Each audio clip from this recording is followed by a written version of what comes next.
মৃত ব্যক্তির লাশের সামনে কোরআন খতম দেওয়া যাবে কি না?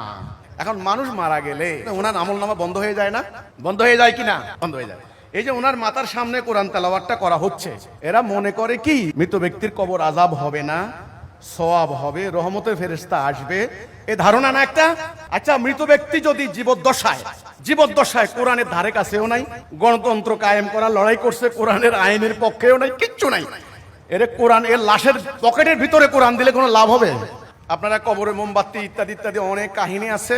আমি আপনাদেরকে একটা কথা বলি, এ ধরনের ধর্মপ্রাণ মানুষ, ধর্মপ্রাণ মুসলমান, এনাদের সামনে কোরআনের আকীদা, ইসলামের আকীদা, ইসলামের লক্ষ্য, জিহাদের লক্ষ্য, দিন প্রতিষ্ঠার উদ্দেশ্য কোনো জ্ঞান দেওয়া হয় নাই। এই জন্য এক একজন এক একভাবে ওনাদের স্যাটিসফ্যাকশনের জন্য এই ধরনের আমলের প্রবর্তন করেছেন।